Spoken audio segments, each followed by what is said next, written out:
안녕하세요. 성공예감 이대호입니다.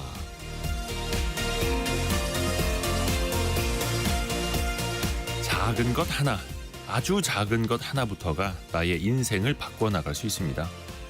업무상 쌓여있는 서류나 이메일, 스마트폰에 누적된 수많은 알림들. 그 목록을 한꺼번에 보면 이걸 다 언제 처리하나 스트레스가 되지만요. 가장 쉽게 읽고 가장 간단하게 넘길 수 있는 것부터 처리해 나가면 어느새 그 목록은 크게 줄어들어 있을 겁니다. 두껍고 어려운 책도 그냥 딱 한 장만 읽어보자 하는 마음으로 집어들면 부담감을 크게 낮출 수 있죠. 어차피 300페이지, 500페이지짜리 다 외우지도 못하는 거. 거기서 좋은 문장 몇 개만 건져보자고 가볍게 생각하는 거죠. 삶의 변화가 필요하거나 큰 도전을 하려 할 때도 막연한 두려움 앞에서 주저하기보다 당장 내가 할 수 있는 아주 작은 것부터 시도해보는 게 좋습니다. 천리길도 한 걸음부터라는 말이 있듯이요. 미국의 목사이자 연설가였던 피터 마셜은 이렇게 말했습니다. 작은 실천이 원대한 계획보다 더 낫다. 성공예감 이대호입니다. 시작합니다.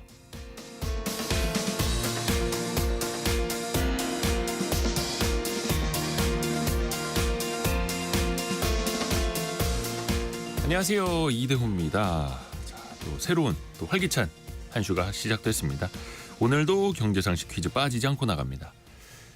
특히 이제 트럼프 대통령이 재선에 성공을 하면서 우리가 더 주목해야만 하는, 주목할 수밖에 없는 그런 미국의 법안인데요. 기후변화에 대응하고 인플레이션 감소를 주요 내용으로 하는 미국의 법안입니다. 특히 전기차나 2차전지 업종에 보조금을 주면서 친환경 산업에 큰 영향을 미쳤죠. 그런데 트럼프 2기가 출범하면 이 법안이 폐기되거나 그 혜택이 크게 줄 수 있다, 이런 우려가 나오고 있습니다. 그래서 관련 친환경 관련주들 주가가 많이 떨어지기도 했었고요. 정식 명칭은 인플레이션 감축법입니다. 예, 알파벳 세 글자를 맞춰주시면 되는데요.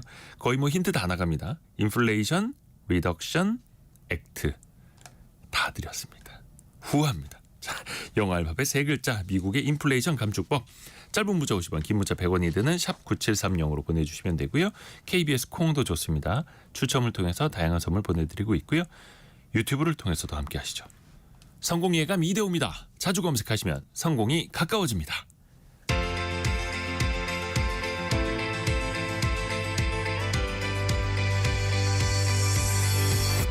KBS 1라디오 성공예감 이대호입니다. 7524님이 옆에서 누가 힌트를 이렇게 크게 말씀해 주셨나? 아이라이에 이렇게 비슷할 수도 있습니다. 비슷할 수도 있습니다. 자, 오늘의 경제 뉴스 해남경제연구소 어예진 소장, 파이낸셜 뉴스 이환주 기자 함께합니다. 안녕하세요. 안녕하세요. 자, 어떤 소식 준비했는지 어예진 소장부터요. 네, 삼성전자가 미국 반도체 기업과의 특허 소송에서 거액의 배상금을 내야 할 상황에 처했습니다. 이 소식부터 전해드리고요. 트럼프 2기 내각 구성에 윤곽이 드러났는데 누가 포진해 있는지 이 내용까지 전해드리겠습니다. 이환주 기자는요? 네, 회사 다니면서 이거 신경 안 쓰시는 분들 많은데요. 우리나라 직장인들의 퇴직연금 현황 먼저 살펴보고요. 네. 이어서 온라인 여행 시장에서도 중국 회사가 뜨고 있다는 소식까지 같이 알아보겠습니다. 자, 어예진 소장이 준비한 첫 번째 소식. 삼성전자의 참 안 좋은 소식이 계속 자주 들리네요. 네. 이번엔 특허 관련 소송이에요? 그렇습니다. 삼성전자가 특허 침해 소송에서 미국 반도체 기업 넷리스트에 우리 돈으로 약 1,660억 원의 배상금을 지급하라고 미국 텍사스주 연방법원 배심원단의 평결이 나왔습니다. 네. 이게 평결이라는 거는 판사의 판결의 전 단계라고 보시면 됩니다. 우리나라에서는 이 평결 내용을 판사가 좀 존중을 하고 좀 참고하는 그런 정도인데, 미국에서는 이제 대개 배심원단의 평결로 유무죄 또는 금전적 보상이나 책임이 결정되거든요. 드물게 이 판사가 이 평결을 뒤집는 경우가 있기는 한데 그게 또 흔하지는 않고요. 일반적으로 판사는 평결에서 나온 결론과 함께 그에 따른 형량이나 금전적 배상 범위를 최종 결정하는 그런 역할을 합니다. 그런 점에서 삼성전자의 배상금 규모는 이 판사의 최종 판결에서 네. 최대 3배까지 늘어날 가능성도 있다. 이렇게 외신에서 전해지고 있습니다. 이번 소송은 넷리스트가 삼성전자의 클라우드 컴퓨팅 서버에 들어가는 이 메모리 모듈 등이 자사의 특허를 침해했다면서 제기한 건데요. 무려 이거는 2015년으로 거슬러 올라가는 내용입니다. 지난 2015년에 넷리스트가 삼성전자로부터 총 2,300만 달러의 투자금을 받고 메모리 반도체 관련 상호 특허 협력 계약을 체결한 바 있습니다. 네. 하지만 넷리스트가 이후에 삼성전자가 계약을 위반했고 또 계약 해지 이후에는 삼성의 메모리 기술이 자사의 특허를 무단으로 사용했다면서 지난 몇 년간 소송을 제기해오죠. 삼성을 상대로 거의 10년 가까이 소송을 지속해온 회사 넷리스트. 어떤 회사입니까? 이 회사가 미국 캘리포니아주 어바인에 본사를 두고 있는 회사인데 네. 2000년에 LG 반도체 출신인 홍춘기 대표가 설립한 회사입니다. 넷리스트는 지난해에도 이 관련 소송에서 삼성전자로부터 우리 돈 약 4,260억 원을 받아야 한다 판결을 끌어낸 바가 있는데요. 삼성전자 외에도 또 SK 하이닉스와도 이 특허 침해권 관련해서 장기간 소송전을 벌인 바가 있고요. 지난 5월에는 마이크론과의 별도 소송에서 또 승소를 해가지고 우리 돈 6,250억 원의 지급 결정을 받은 바가 있습니다. 2015년부터 거의 10년 가까이. 그러면 삼성전자는 어떻게 대응하고 있습니까? 삼성전자는 이 그간 넷리스트 특허가 무효이며 자사의 기술이 넷리스트의 기술과는 다르게 작동한다 이렇게 맞서고 있습니다. 그 결과 현재 특허 침해를 제기한 8건 중에 7건은 무효 판정을 받은 상태입니다. 나머지 한 건도 조만간 결과가 나올 것 같아요. 네. 문제는 넷리스트의 이 회사가 이거에 또 맞서기 위해서 특허 계속 출원 방식으로 대응을 하고 있다는 겁니다. 특허 계속 출원? 네. 어떤 의미예요? 이 특허 계속 출원 방식은 특허를 쪼개서 여러 특허를 뽑아내는 거예요. 그러면 이제 상대방이 무효화하기 어렵게 되거든요. 그러니까 예를 들어서 상위 특허가 무효라고 판정이 되어도 쪼갰으니까 그 계속 출원 방식으로 하위 특허를 또 가져와 가지고 그럼 이것도 특허 침해야. 이렇게 새로운 소송을 제기하는 거죠. 이렇게 되면 삼성이 또 이제 비용 소모 측면에서 볼 때는 상대적으로 좀 불리하다 이렇게 볼 수 있습니다. 또 특허 소송과는 별개로 삼성전자가 중대재해처벌법 위반으로 이게 판정될 가능성도 있어요. 네, 지난 5월에 삼성전자 기흥 사업장에서 반도체 웨이퍼 장치를 정비하던 근로자 2명이 방사선에 노출되는 사고가 있었는데요. 당시 방사선 차단 장치인 인터락이 제대로 작동되지 않았던 것으로 밝혀졌습니다. 방사선 피해를 본 2사람 모두 6개월 이상 치료가 필요한 것으로 판단함에 따라서 중대재해로 전환이 됐고요. 그러면서 고용노동부가 관련법 위반 혐의 조사에 착수한 겁니다. 그동안 삼성전자는 해당 사고가 업무상 부상이 아닌 질병에 해당한다고 주장을 해왔는데 이 질병으로 판단이 되면 중대재해처벌법에 적용되지가 않습니다. 실제 근로복지공단도 사고 발생 직후에는 삼성전자의 입장처럼 질병으로 판단을 했지만 고용노동부는 이걸 부상으로 보고 중대재해 발생 미통보 과태료 3천만 원을 부과한 상태입니다. 방사선에 노출됐는데 이게 부상이냐 질병이냐에 따라서 처벌 여부가 달라진다. 자, 이환주 기자에게 갑니다. 이환주 기자는 퇴직연금 잘 관리하고 있어요? 예, 저는 제가 직접 투자 상품을 지정을 해서요. 최근에 수익률이 좀 늘었습니다. 역시 우리나라 국민들의 이 퇴직연금 잘 관리하고 있을까? 인식조사가 하나 있었다고요? 예, 맞습니다. 미래에셋과 한국경제신문이 만 25세에서 39세 청년층과 은퇴 연령인 55세에서 69세 장노년층 각각 600명씩 네. 총 1,200명을 대상으로 노후 준비 인식 설문조사라는 걸 진행을 한 건데요. 그 설문조사를 진행했더니 청년층은 한 27%, 장노년층은 20%가 본인의 퇴직연금이 어떻게 운용되는지 모른다라고 응답을 했습니다. 이 퇴직연금에 적극적인 관심을 갖고 펀드 등 실적 배당형 상품 위주로 운영한다고 응답한 비율이 한 청년층은 10명 중에 한 3명 정도가 됐고요. 네. 장노년층은 그 절반인 15%로 굉장히 낮았습니다. 또 평균 약 40% 정도는 퇴직연금을 예금이나 적금 등 원리금 보장형 투자 상품에 투자하고 있다라고 응답을 했습니다. 특히 지난해부터는 퇴직연금 수익률 향상을 위해서 이 디폴트 옵션 제도, 쉽게 풀면 사전 지정 운영 제도가 시행 중인데요. 이 제도가 뭐냐면 이 사전에 가입자가 동의를 하면 이제 매달 퇴직금이 들어올 때마다 지정을 하지 않아도 운용사가 알아서 그분의 투자 성향에 맞게 나는 안정적이다 하면 예적금에 넣고 나는 좀 더 수익을 추구한다라면 주식형 상품 펀드에 투자하는 제도인데요. 네. 이 디폴트 옵션 제도에 대해서도 잘 알고 있다고 답한 비율이 청년층과 장노년층 모두 약 10%, 한 10명 중에 1명 정도에 불과했습니다. 또 퇴직연금도 갈아탈 수가 있잖아요. 금융사를 이제 옮겨가는 건데 실제로 이걸 활용들을 많이 하실까요? 예, 어때요? 이게 지난달 말부터 시행된 제도고요. 이 스마트폰으로 간편하게 내 퇴직연금을 옮길 수 있는 퇴직연금 실물 이전제라는 게 시행이 됐습니다. 네. 이 대출 갈아타기처럼 간편하게 내 퇴직연금을 다른 금융사로 옮길 수 있는 겁니다. 이 보통 회사마다 한 몇 개 금융사에 그 퇴직연금을 운영해주는 뭐 은행, 뭐 증권사 등을 지정해 놓고 있는데 예전에는 기존 상품을 환매한 다음에 옮겨야 됐는데 이제 앞으로는 간단하게 옮길 수 있게 되는 건데요. 특히 주요 은행들 같은 경우에 퇴직연금이 조금 더 수익률이 높을 것으로 기대되는 증권사로 이제 이탈할 수 있다라는 우려가 있었거든요. 근데 아직까지는 그렇지 않은 상황입니다. 그래서 이제 퇴직연금 잔액을 살펴봤더니 은행권은 올해 3분기 기준으로 한 210조 원 정도가 쌓여 있고요. 증권사와 보험사는 각각 100조 원이 안 되는 퇴직연금 잔액이 이제 운용되고 있습니다.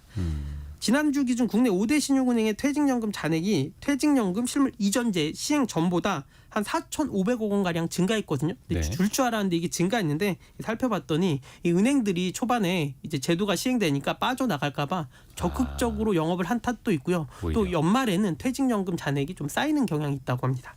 그렇죠. 연말에는 이제 세제 혜택 받으려고 오히려 더 뭐 한도 한 900만 원까지 더 이렇게 넣으시는 분들도 있고 잠시 후에 또 연말정산 미리 준비하고자 하는 그런 세무 관련된 이야기도 또 이야기 나눠볼게요.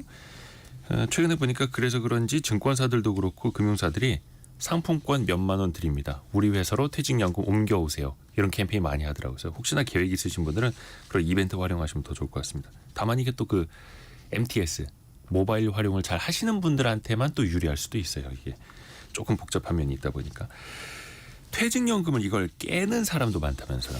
예, 그 통계청에 따르면 지난해 상반기 주택 구입을 위해서 이 퇴직연금을 중도 인출했다라고 하는데 중도 인출한 가입자가 1만 6,500명이 넘어서 이게 역대 최대치를 기록을 했습니다. 네. 1년 전과 비교해 약 40% 가까이 증가한 건데요. 이때 빠져나온 금액만 한 7,400억 원 정도에 달합니다. 이 집을 사기 위해서 퇴직연금을 가져다 쓸 만큼 우리나라 국민들의 부동산 쏠림 현상 계속 심해지고 있는데요. 네.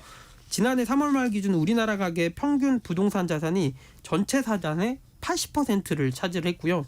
예금과 주식 등 금융자산 비중은 한 17% 정도에 그쳤습니다. 반면에 미국 같은 경우에는 2021년 기준 가계자산에서 부동산이 차지하는 비중이 30%, 나머지가 한 70%가 금융자산인데요. 미국 같은 경우에는 개인들이 주식 같은 금융자산에 투자하지 않아도 미국 국민연금이 주식에 투자를 해서 높은 수익을 거두고 그 수익을 다시 국민들한테 뭐 퇴직연금 형태로 돌려주는 상황이라서 금융자산 비중이 높은 거고요. 또 이웃한 일본만 봐도 부동산 비중이 한 37% 정도, 영국도 46%로 80%인 한국과 비교해서는 매우 낮은 편입니다. 이 같은 경우에는 이제 아파트는 무조건 오른다라는 믿음이 이 퇴직연금마저 깨면서 부동산에 투자하는 상황인 겁니다. 우리나라 금융시장은 너무 낙후되어 있고 투자를 해봐야 계속해서 손실만 보고 그래서 또 미국이나 해외 시장으로 그나마 있던 금융자산도 떠나고 결국 남아있는 사람들은 역시나 부동산이야. 이게 사실 이 악순환이 참 끊이질 않습니다. 자, 어예진 소장에게 갑니다. 미국 트럼프 그 대통령 당선인 네. 내각 구성이 거의 마무리됐죠 이제? 네, 한 당선 20여일 만에 뭐 지난 2018년 1기 집권 때보다도 굉장히 빠른 속도로 15개 부처 장관 인선을 끝냈습니다. 8년 전에는 이 키워드가 골드만삭스 출신, 뭐 장군 출신, 그리고 백만장자를 넘어서는 초갑부 이렇게 세 가지 키워드가 특징이었는데 이번 2기 내각은 기업인, 충성파, 또 미국 우선주의, TV 출연으로 알려진 유명인, 그리고 젊은 인사 이 5가지 키워드에 해당하는 인물들로 설명이 다 될 것 같습니다. 지금 제닛 옐런의 뒤를 이을 차기 정부의 재무부 장관은 스콧 베센트라는 글로벌 투자사 키스퀘어 그룹의 창립자입니다. 이 사람은 과거에 짐 로저스 회사에서 최측근으로 일해오다가 헤지펀드를 설립했고 그다음에 트럼프의 경제 고문으로 지내온 사람인데요. 이 사람은 점진적인 보편 관세 도입과 가상자산 규제 완화, IRA 해체론자로 알려져 있습니다. 이 밖에도 상무부 장관에는 투자은행 CEO를, 또 에너지부 장관에는 석유기업 창립자를, 또 모두 이제 실물 경제에 밝은 기업인 출신이자 또 트럼프가 주장하는 정책들에 또 군말 없이 따라줄 그런 사람들로 내정을 했습니다. 뭐 에너지부 장관 같은 경우에는 그 석유 회사 창립자를 앉혔으니까 네. 트럼프가 내세우는 이제 석유 가스 생산 극대화, 뭐 친환경 정책 폐기 이런 거에 또 적극적으로 임할 수 있겠죠.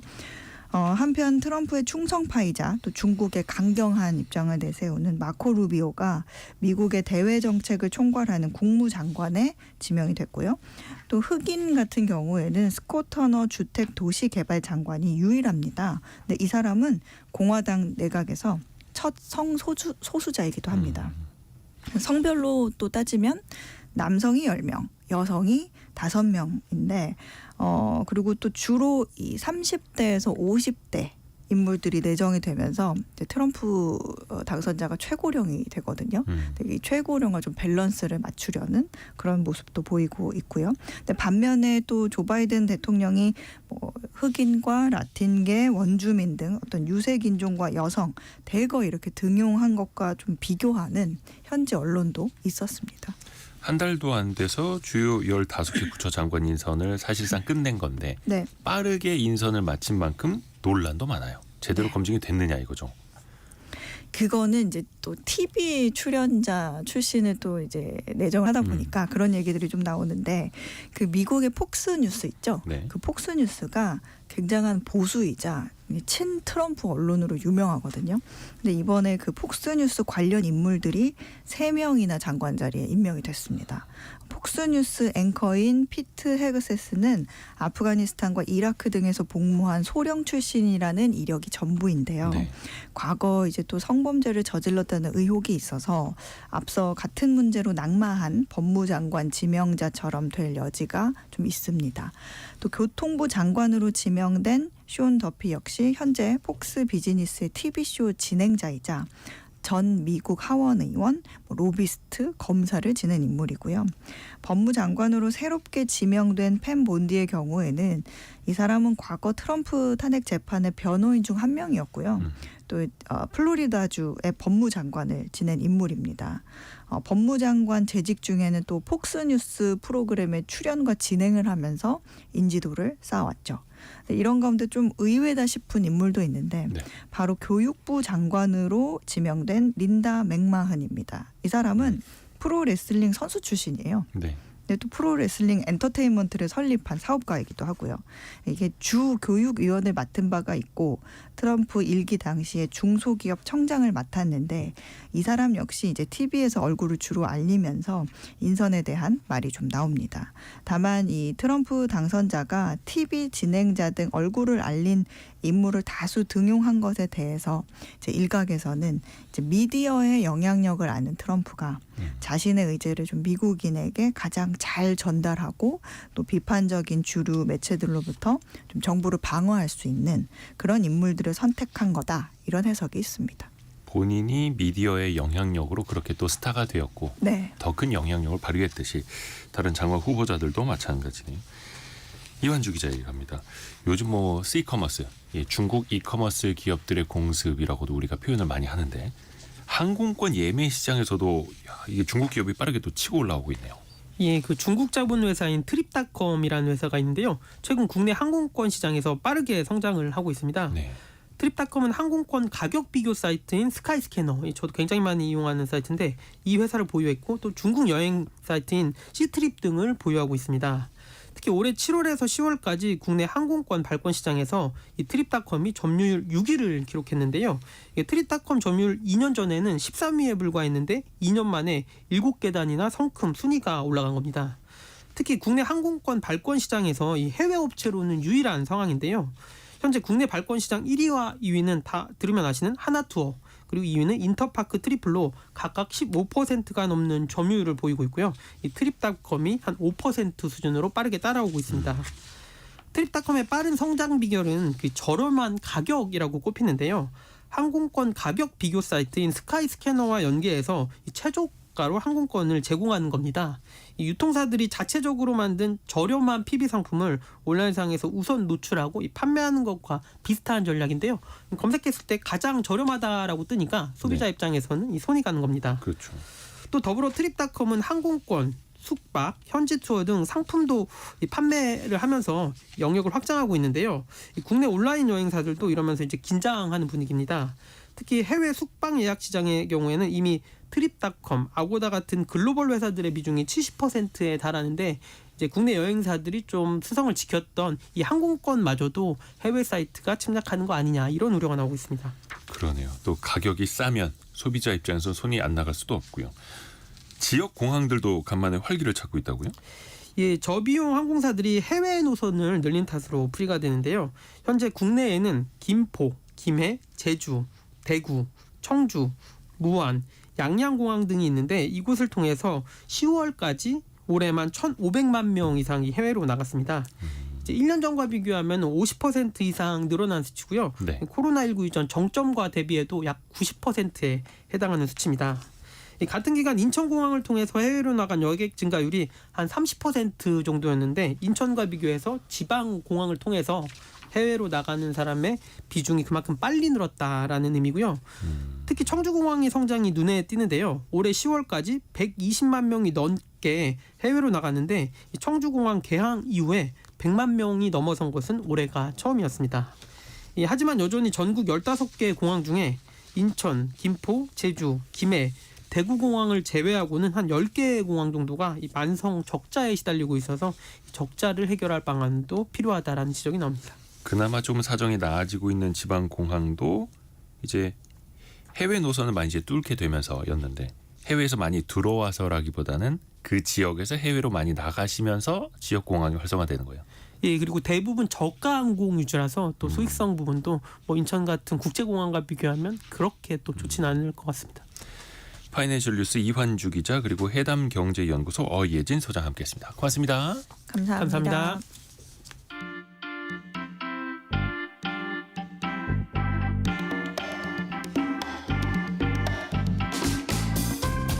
지금 여러분께서는 KBS 일라디오 성공예감 이대호입니다를 듣고 계십니다. 프로그램에 참여하신 청취자 여러분께는 추첨을 통해 아름다운 식탁 창조 주비푸드에서 뿌리 담은 리얼 생 와사비를, 쉽고 빠른 판촉물 제작 시너지 기프트에서 무드 등 미니 가습기를, 그리고 성공예감에서 준비한 커피 쿠폰을 보내드립니다. 당첨자는 성공예감 이대호입니다 홈페이지에서 확인하세요. 아까 8751 쓰시는 분께서 어예진 소장님이 머시기 해체론자라고 했는데 잘 못 알아들었어요라고 보내주셨는데 그 머시기가 오늘 경제상식 퀴즈의 정답입니다. 예, 스캇 베센트 미국의 재무장관 후보자가 이것 해체론자다. 그러니까 왜 외국 기업들한테 보조금을 주느냐. 우리 보조금 주지 말자. 예, 이렇게 외치고 있다라는 건데요. 미국 바이든 행정부에서 추진했던 그리고 지금 시행을 하고 있는 인플레이션 감축법입니다. 그걸 영어 약자로 보내주시면 되는데요. 태양광, 풍력, 전기차 배터리, 그린 수소 등이 친환경 사업을 지원하고 또 에너지를 친환경적으로 전환하기 위해서 미국 행정부가 기업들에게 투자하는 기업들에게 보조금을 주고 있죠. 그런데 2기 트럼프 행정부가 들어서면서 화석연료지, 원전이지 이렇게 하면서 이 기존 법안의 운명이 달라질 전망입니다. 어떤 법안일까요? 알파벳 3자를 보내주시면 됩니다. 3887님 약속은 중요한 거니까 미국도 지키지 않을까요? 라고 보내주셨네요. 근데 이제 트럼프라는 거 어떻게 될지 모른다. 물론 이제 협상 카드일 수도 있겠다. 이런 전망들도 나옵니다만 덤프 기사님 트럼프 당선되고 나서 제 주식이 40%나 떨어졌어요. 배터리 친환경 위주였죠. 아이고 이렇게 또 포트폴리오가 친환경 에너지 관련 기업으로 짜였던 분들이 또 큰 피해를 입으셨죠. 기업들뿐만 아니라 또 그게 투자자 주주들에게도 다 돌아왔지요. 1918님, 환경은 미래 세대에게 물려주는 게 아니라 미래 세대에게서 빌려 쓰고 있는 건데 트럼프는 왜 그런지 모르겠습니다. 답답합니다. 유유. 이렇게도 보내주셨네요. 자, 여러분이 생각하시는 그 알파벳 세자를 보내주시면 됩니다. 짧은 문자 50원, 긴 문자 100원이 드는 샵 9730 KBS 콩 열려 있습니다.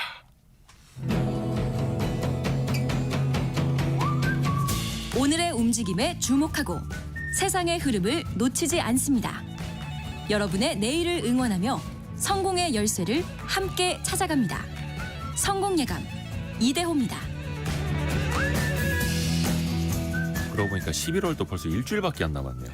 진짜 이제 연말이 다가옵니다.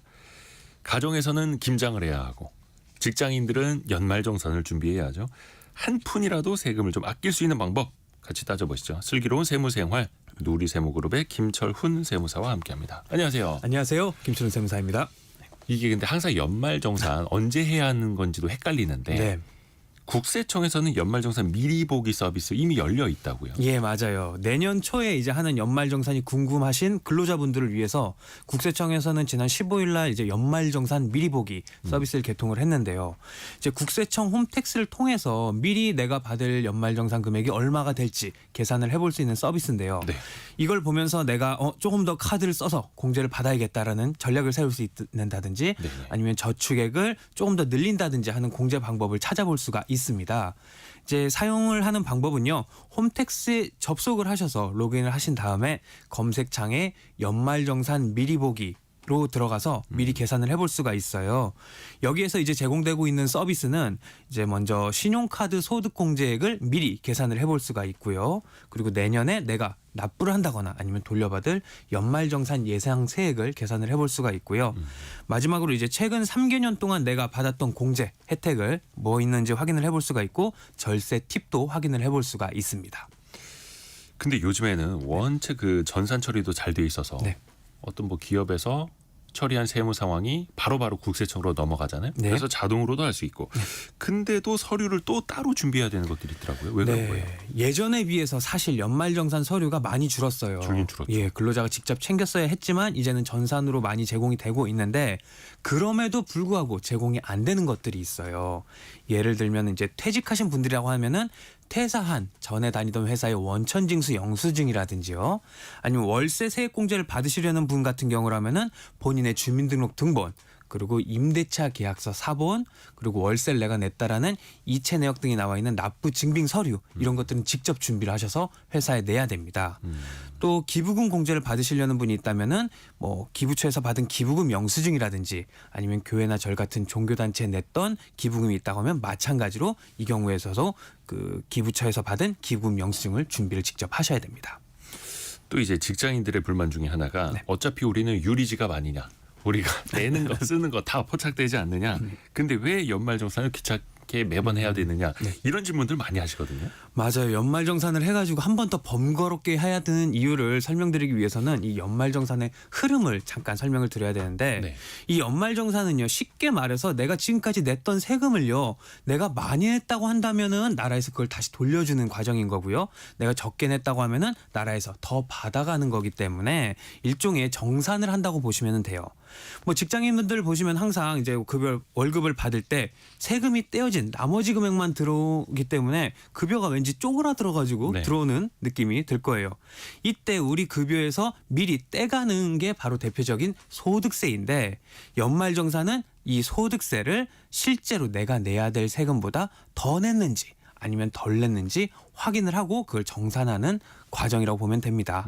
그래서 연말정산의 이제 주된 대상은 월급을 받는 직장인이 주로 이제 연말정산을 하게 됩니다. 그렇죠. 그리고 연말정산 할 때 이 서류를 뭐 회사의 재무관리팀에 내기도 하는데 네. 올해 회사로 옮겼거나 퇴사한 분들은 조금 복잡한 게 생기죠. 맞아요. 이제 각각의 상황에 따라서 조금씩 다른데요. 뭐 일단 두 가지로 나눠서 첫 번째로 내가 올해 퇴사를 했는데 또 딴 데 입사하는 것까지 성공을 했어요. 그래서 회사를 이직했다는 경우를 보면은 기존에 내가 다니고 있는 A 회사에서 퇴사를 하고요. 그리고 새로운 B 회사에 취업을 했다고 하면은 나는 연말정산은 새로운 회사 B 회사에서 연말정산을 하면 됩니다. 다만 이제 조건이 있어요. 이 조건은 뭐냐면 기존에 다니던 회사에서 퇴사를 할 때 그 회사에 대한 원천징수 영수증이라는 걸 받아서 새로운 회사에 제출을 해야 됩니다. 이제 내가 새로 입사한 회사에서는 내가 전에 다니던 회사에서 얼마를 받았고 또 어떤 공제가 있었는지 조회를 할 수가 없기 때문인데요. 네네네. 그렇기 때문에 이제 전 회사로부터 원천징수 영수증을 받아야 되는데 또 이게 전 회사에서 퇴사할 때 이걸 챙기지 못한 경우가 있을 수 있어요. 그렇죠. 그래서 이제 와서 전 회사에 연락을 해가지고 이 서류를 달라고 하기도 불편하고요. 껄끄러운 경우가 있어요. 맞아요. 네. 퇴사했는데 서류 달라고 연락하기도 눈치 보이니까요. 네. 이런 분들이라면 그냥 속 편하게 내버려 뒀다가 내년 5월에 직접 본인이 홈택스에 접속을 해서 종합소득세 신고를 하면은 되는 거고요. 그때는 전산으로 다 떠요. 전 네. 회사에서 받았던 게. 전 회사에 있던 게 내가 로그인을 하면은 다 조회를 해서 볼 수가 있습니다.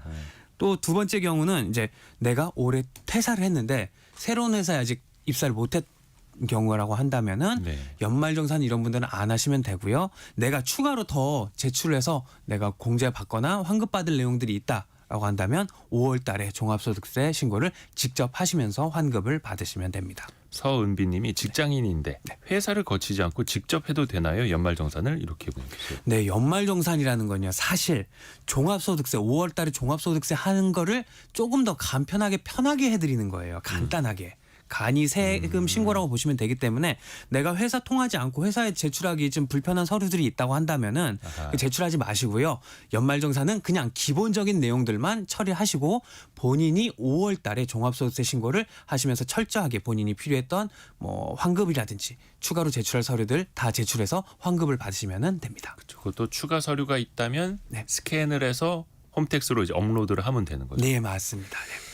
또 하나 헷갈리는 게 아르바이트를 또 뛰고 있는 분들 계실 거예요. 아니면 직업이 두 개일 수도 있겠고 네. 아니면 하루하루 일당으로 일하시는 분들 같은 네. 경우에는 그럼 어떻게 해야 되는 거예요? 네, 연말정산은요. 우리가 월급을 받는 상용 근로자, 일반 근로자분들을 대상으로 하기 때문에 네. 일용 근로소득으로 신고가 되는 분들은 연말정산을 할 의무가 없어요. 여기서 말씀드린 일용 근로소득자라고 하면은 일반적으로 우리가 아르바이트처럼 뭐 3개월 미만으로 일을 했다거나 아니면 근로를 제공한 시간에 따라 가지고 뭐 급여를 받게 되면은 일용 근로소득자로 보게 되는데 또 내가 프리랜서다 이런 분들은 결론부터 말씀드리면은 연말정산을 안 합니다. 뭐 내년에 5월 달에 종합소득세 신고로 해가지고 처리를 하면 되는데 보통 이제 프리랜서 3.3% 세율을 적용받는 사업자라고 하면은요 이 연말정산을 안 하고 그와 동일한 개념인 종합소득세 신고를 통해서 네. 본인이 공제받을 수 있는 항목들이 있다면 다 챙겨서 반영하면은 직장인들의 연말정산과 동일한 효과를 볼 수가 있습니다. 또 하나 헷갈리는 게 소득공제랑 세액공제입니다. 네. 이거 개념도 헷갈리는데 어떤 게 나한테 더 유리한가? 어떻게 따져봐야 됩니까? 네, 많이 묻는 질문인데요. 네. 이 용어가 비슷해요. 뭐 소득공제, 세액공제. 그래서 헷갈리기도 하는데 쉽게 설명을 드리면은요. 제가 만약에 마트에 갔어요. 네. 대형 마트에 가서 이제 시식 코너에 가서 시식용 고기도 먹어보고요. 또 물건을 고르다가 뭐 1+1 상품이 있어서 그것도 카트에 담고요. 그래서 이제 나오면서 계산대에서 계산을 하고 나서 금액이 나왔는데 때마침 통신사 할인을 받을 수가 있어가지고 계산할 때 할인을 받았습니다. 네네네. 근데 이게 다예요. 이제 제가 급여를 받는 거를 마트에서 장 보듯이 물건을 고르는 거라고 설명을 드리면은 이제 시식하는 코너에 가서 고기를 먹었다고 한다고 해서 계산하라고 하지 않잖아요. 그쵸. 네. 이렇게 회사에서 식대 같은 이런 비과세 소득이라고 해서 내가 혜택을 받았음에도 불구하고 세금을 안 매기는 것도 있고요. 그러니까 그 사람 소득에서 빼주는 거. 네, 아예 세금 세금을- 낼 소득에서 빼주는 아예 거. 빼줍니다. 네. 그리고 또 물건을 고르는데 1+1 뭐 상품 같은 경우는 하나만 계산을 하고 하나는 뭐 계산을 안 하잖아요. 그렇죠. 소득공제라는 게 바로 이거예요. 내가 어떤 조건에 해당한다고 하면은 세금을 계산할 때 빼주는 혜택이에요. 네. 마지막으로 내가 계산대에 나오면서 이제 바코드를 찍을 거 다 찍고 금액이 얼마가 나오잖아요. 여기에서 통신사 할인이라든지 이런 할인을 받듯이 그 금액 자체에서 내가 빼는 거, 내가 내야 할 세금에서 바로 할인을 받는 게 세액공제라고 보면 됩니다. 그래서 내가 세금을 내는 순서로 정의를 하면은요. 내가 회사를 다니면서 돈을 벌어서 소득이 생기면은 먼저 그 소득 자체에서 얼마를 빼주는 거가 소득공제고요. 여기에 이제 세율을 곱해서 내가 내야 될 세금이 나오면은 이 세금액, 세액 자체에서 이제 얼마를 빼주는 게 세액공제라고 보면 됩니다. 그래서 계산하기에는 세액공제가 조금 더 직관적이긴 하죠. 네, 굳이 따지면 둘 다 받으면은 좋고 유리한 거긴 한데 이제 좀 더 혜택이 많이 가는 거가 어떤 거냐 하면은 세액공제라고 보시면 되고요. 또 한 가지 더 말씀드리면 소득이 많으신 분들 자체는 소득공제를 받으면은 세율 적용이 높은 세율로 적용돼서 혜택을 받을 수가 있기 때문에 둘 다 공제는 혜택을 볼 수가 있다고 봅니다. 또 하나가 대표적인 소득공제 중에 신용카드 그리고 체크카드 이용하는 거 빼놓을 수가 없잖아요. 네. 이것도 어떻게 활용하면 조금 더 도움이 될까요? 네, 직장인들의 연말정산 때 가장 대표적인 공제 항목이 신용카드 등 소득공제인데요. 그렇죠. 국세청에서는 이렇게 얘기해요. 직장인 여러분 신용카드, 체크카드, 현금 영수증을 쓰면은 쓴 금액의 15%나 30%를 소득공제 해드릴게요라고 말을 해요. 자, 그러면 이제 쓰는 금액대로 다 소득공제 해주느냐? 그건 아니고요. 공제를 받으려면은 나름의 조건이 있긴 합니다. 가장 먼저 일단 내 연봉, 정확하긴 총 급여인데요. 네. 4분의 1 이상을 써야 됩니다. 내 연봉이 예를 들어서 4천만 원이라고 한다면은 1,000만 원은 일단 카드로 써야 그때부터 이제 내가 쓰는 금액은 소득공제 혜택을 받을 수가 있어요. 네. 일단 내 연봉의 4분의 1만큼을 카드로 해서 사용을 했다면은 그 다음부터는 신용카드를 쓰게 된다. 그럼 15%의 소득공제, 체크카드나 현금 영수증을 받는다. 그럼 30%의 소득공제를 받을 수가 있습니다. 소득공제율은 체크카드 15%. 그리고 현금 영수증이 더 높은 거예요. 신용카드보다 체크카드랑 현금 영수증이 높은 거예요. 예, 맞습니다. 네. 예를 들어서 100만 원을 내가 지출했으면 신용카드로 썼으면 15만 원의 소득공제를 받을 수가 있고요. 체크카드를 쓴다거나 현금 영수증을 받으면 그거의 2배인 30만 원의 소득공제를 받을 수가 있습니다. 그렇기 때문에 그때부터 이제 체크카드는 현금 영수증을 쓰는 게 좋은데요. 이걸 최고로 혜택을 많이 볼 수 있는 꿀팁을 말씀드리면은 네네네. 일반적으로는 은행권에서 세금을 제외한 은행권에서는 체크카드보다 신용카드 혜택을 더 많이 주고 있기 때문에 포인트 같은 것도. 맞습니다. 그래서 연봉의 4분의 1이 될 때까지는 신용카드로 먼저 사용을 하세요. 네. 그리고 나서 4분의 1을 썼다. 그럼 그때부터는 체크카드로 사용을 하면 됩니다. 그래서 공제 한도를 받을 수 있는 한도 300만 원을 다 채웠다라고 하면 그 다음부터는 다시 신용카드를 사용을 하는 게 혜택을 가장 많이 볼 수 있는 꿀팁이고요. 물론 이거는 신용카드를 쓰지 않으시는 분들이라든지 네. 아니면 원래 절약을 많이 해서 소비를 안 하는 분들이라고 하면 억지로까지 이렇게 소비를 할 필요는 없습니다. 그러니까 공제 한도는 체크카드여도 300만 원까지라는 거. 예, 맞습니다. 내가 3천만 원을 썼어도 네. 그만큼을 공제해 주는 게 아니라 그건 아니죠. 300만 원까지만. 그리고 또 신용카드로 각종 공과금을 내기도 하잖아요. 보험료를 내기도 하고. 이것까지도 다 그럼 소득공제가 가능합니까? 네, 신용카드를 사용한다고 해가지고 전부 다 공제가 되는 건 아니고요. 네. 공제되지 않은 항목들이 있습니다. 대표적으로 보면은 카드로 만약에 세금을 낸다거나 공과금을 내는 경우 아니면 인터넷 사용료와 같이 통신비를 쓰거나 상품권을 카드로 구입하는 경우 네. 신차를 구입을 한다거나 해외에서 이 카드를 사용해서 결제를 했다거나 아니면 보험료라든지 교육비 이런 공공기관 수수료 등을 결제를 한다고 하면은 이러한 곳에 사용한 금액은 신용카드 공제가 안 되고 있어요. 아, 그럼 이거 소득공제 받을 때 신용카드 사용해서 네. 세금, 공과금, 통신비, 상품권 구입비, 보험료 이런 것들은 다 빠지는 거예요. 빠지게 됩니다. 그리고 신차는 공제가 안 되지만 중고차를 카드로 구입하는 경우로 한다면 구입 금액의 10%는 공제를 받을 수가 있으니까 아니 왜 중고차만 소득공제를 해줘요? 사실은 신차 같은 경우는요 이제 국가에서 다 등록을 관리를 하기 때문에 네. 신용카드 소득공제 혜택을 주기보다는 이제 좀 돌려서 하고 있고요. 전산으로 다 찾아낼 수 맞습니다. 있으니까. 대신에 이제 중고차 같은 경우라고 한다면은 이 부분을 이제 과세 양성화를 하기 위해서 신용카드를 많이 사용하면은 혜택을 주는 걸로 정해놨습니다. 예를 들어서 1,000만 원짜리 중고차 사놓고 네. 나 이거 사실 800만 원에 샀어요 이렇게 신고할 수도 있고 그럴 하니까. 수도 있기 때문에 예. 또 올해 새롭게 바뀌는 거 추가되는 공제 항목은 어떤 게 있어요? 네, 먼저 이제 장기주택 저당 차입금 이자 상환액의 소득공제가 확대됐는데요. 네. 용어가 어렵죠. 쉽게 말해서요. 내가 대출을 받았어요. 그 대출 받아서 집을 샀어요. 그리고 대출을 갚고 있어요 하는 분들 이런 대출 갚는 이자의 금액에 대해서 공제를 해주는 건데요. 기존에는 이 항목에 대해서는 이자를 갚는 부분에 대해서는 300만 원까지 소득공제가 가능했는데 이제 최대 600만 원까지 소득공제를 받을 수가 있고요. 또 청약저축에 대해서도 소득공제가 기존엔 240만 원이었는데 300만 원까지 한도가 늘어났습니다. 그리고 자녀 세액공제 한도도 자녀가 2명 이상인 경우부터는 5만 원이 늘어났고요. 의료비 세액공제도 달라져서 산후조리원 같은 경우 기존에는 총급여 7천만 원 이하인 근로자분들에게만 혜택을 줬는데 이제 그런 거 상관없이 근로자 모두에게 혜택을 주게 되었습니다. 이게 또 부양가족 때문에 실수하기도 하죠. 네. 요것도 하나만 좀 체크해 주세요. 네, 부양가족 공제는요. 쉽게 말해서 내가 번 돈으로 누가 같이 먹고 사느냐. 그래서 우리 가족이 예를 들어서 대가족인데 내가 번 돈으로 우리 가족이 다 함께 먹고 산다. 그럼 세금 낼 돈이 없을 수도 있을 거예요. 그래서 그런 분들을 위해서 내가 몇 명을 부양하고 있는지 확인을 하고 그만큼 세금을 줄여주는 건데요. 이걸 적용을 받으려면 기준으로는 이제 나이 기준이 있습니다. 나이 기준이 직계 존속, 내 부모님이나 아니면은 할아버지 할머니 같은 경우는 60세 이상이어야 되고요. 네. 반대로 아래쪽 자녀 같은 직계 비속은 20세 이하여야 돼요. 이런 나이 기준이 하나 있고요. 두 번째는 이분들이 본인이 직접 벌어서 먹고 사는 게 아니라 로 같이 부양을 한다는 소득금액 기준이 있는데요. 이 소득금액이 연간 100만 원 기준입니다. 물론 이분들이 근로소득만 있다고 한다면은 총급여 500만 원 기준으로 해서 이거보다 이하인 분들이라면 부양가족으로 넣어서 혜택을 줄 수가 있는데요. 이때 이분들이 해당한다고 하면은 줄여주는 세금이 한 명당 소득공제 150만 원입니다. 대신에 이 혜택을 받기 위해서 부양가족은 중복해서 넣으면은 안 돼요. 예를 들어서 맞벌이 부부가 있는데 자녀 한 명을 아빠 쪽에서도 공제를 받고 엄마 쪽에서 공제를 받으면 안 되고요.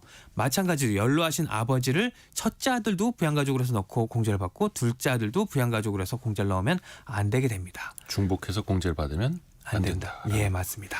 김철훈 세무사와 함께했습니다. 고맙습니다. 감사합니다. 라디오 정보센터 다녀옵니다. 2주 전 화재가 발생한 포스코 포항제철소에서 어젯밤 또 불이 났습니다. 불은 2시간여 만에 진화됐고 인명피해는 없었습니다.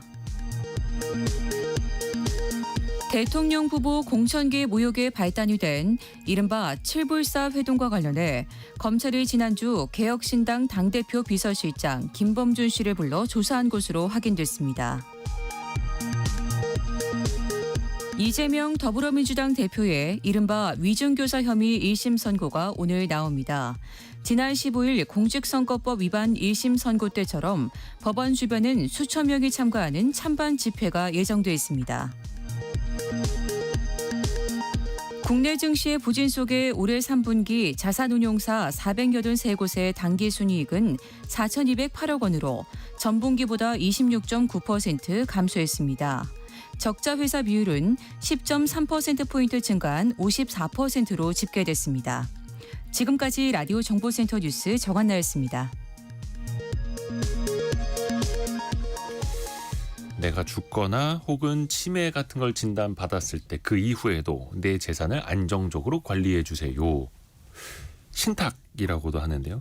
과연 이게 진짜 돈 많은 사람한테만 해당이 되는 건지, 신탁이 무엇이고 또 어떻게 이용할 수 있을지 같이 한번 들어보시죠. 돈워리 투자백서 시간, 연금박사 상담센터 이영주 대표와 함께합니다. 안녕하십니까. 안녕하세요. 이영주입니다. 믿을신, 네. 그다음에 위탁한다, 맡길탁, 네. 신탁한다라는 건데, 이 내 재산을 그럼 누구한테 믿고 맡긴다는 겁니까? 이게 사실 뭐 누구한테 맡겼다가 다 날릴 수도 있고 뭐 다른 용도로 유용할 수도 있고 이렇기 때문에 사실 맡긴다는 것이 쉽지 않잖아요. 예. 그래서 이제 선진국이 되면 될수록 또 상속이 증가하면 할수록 법적으로 맡겨야 되겠다. 계약을 통해서 이런 것들이 활성화되기 시작하거든요. 이게 이제 신탁 제도입니다. 그래서 이제 믿고 맡긴다 그래서 내가 내 재산을 컨트롤할 수 없는 상황이 되었을 때 혹은 상속 이후를 대비해서 내 재산이 어떻게 쓰여지도록 사전에 계약해 놓는 것, 이게 신탁 제도거든요. 자, 그래서 지금 이것들이 활성화되고 있는데요.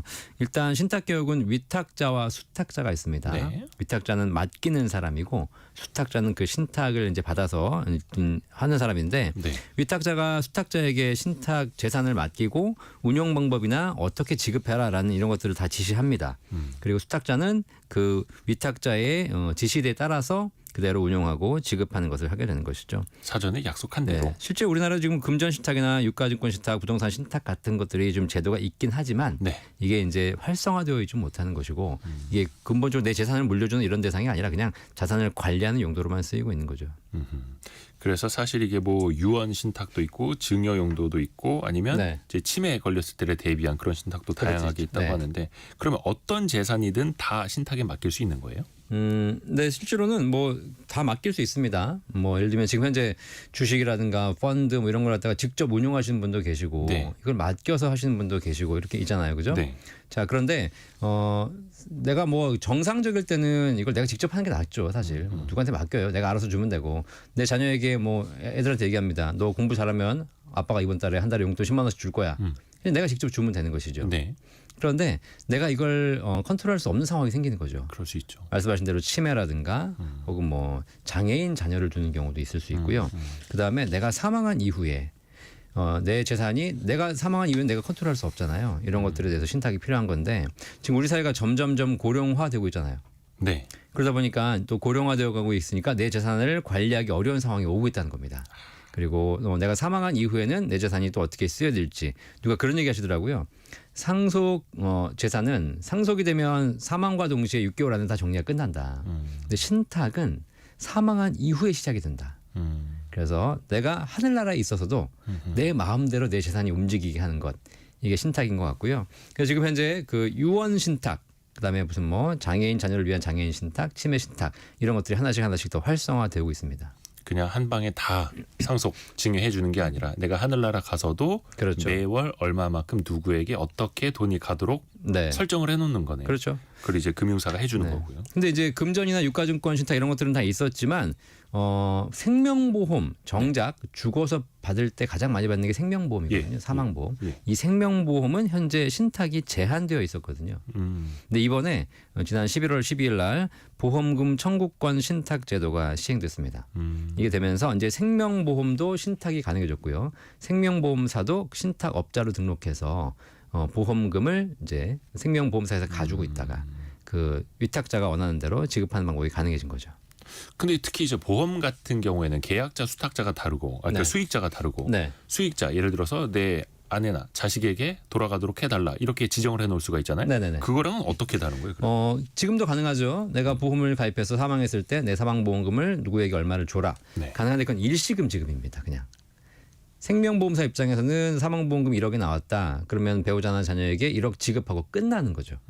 자, 그런데 이제 돌아가신 분 입장에서는 아직 자녀가 어려요.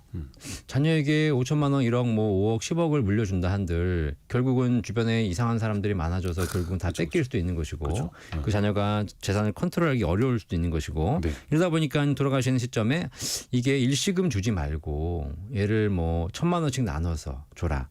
이런 것들이 필요하지 않습니까? 결국은 이렇게 상속 재산에 대해서 좀 안전하고 체계적인 관리를 하는 것이고 그다음에 미성년자나 장애인들이 유족인 경우에 이 유족들의 재산의 안정을 좀 기하기 위해서 이번에 금융위원회에서 특별히 보험금도 이제 청구권 신탁을 할 수 있도록 허용한 것이죠. 내 보험금을 받을 자녀나 누가 뭐 장애가 있어서 어떤 뭐 네. 정상적인 판단이 어렵거나 네. 아직 나이가 어리거나 이럴 때 어떤 상황에서 얼마씩 어떻게 주십시오. 그렇죠. 라고 이제 약속을 해놓는 거네요. 네. 금융사랑. 그러면 이게 특히 이제 신탁이라고 하면 그래도 돈 좀 있는 사람들이나 하는 거겠지라고도 생각을 네. 하거든요. 네. 이거 그럼 이제 보험금 청구권 신탁 같은 경우에는 네. 누구나 할 수 있는 겁니까? 네, 누구나 할 수 있습니다. 신탁 계약만 하시면 되는 것이고요. 뭐 재산이 많아가지고 뭐 수십억, 수백억 있어야 되는 것이 아니라 뭐 1억, 2억만 가지고도 충분히 하실 수가 있고 이번에 가입하신 분들 보니까 3억 미만이 더 많으시고요. 별도의 이제 보험사랑 신탁 계약을 하시는 겁니다. 그래서 그 신탁 계약을 통해서 내가 사망한 이후에 사망보험금을 이런 식으로 줘라라고 할 수 있는데요. 뭐 기존에 가입하신 사망보험도 가능하고요. 다만 현재는 이 보험금 청구권 신탁을 시행할 수 있는 보험사가 5개지만 5개 회사만 가능합니다. 네. 삼성, 교보, 한화, 흥국, 미래에셋. 그러니까 여기에 보험 계약을 있으신 분들, 이분들은 신탁 계약을 통해서 하실 수 있고요. 뭐 향후 더 확대될 거니까 앞으로는 내가 내 사후에 뭔가를 제대로 물려줘야 되겠다라고 하시는 분들이 신탁 계약을 쓰실 수 있겠죠. 그러면은 보험도 종류가 정말 많잖아요. 어떤 보험이든 다 신탁할 수 있는 거예요. 이게 기본적으로 이번에 그 청구권 신탁 제도가 도입되면서 좀 제한을 뒀습니다. 네. 일반 사망 보험금 3천만 원 이상인 계약으로. 이게 무슨 얘기냐면요.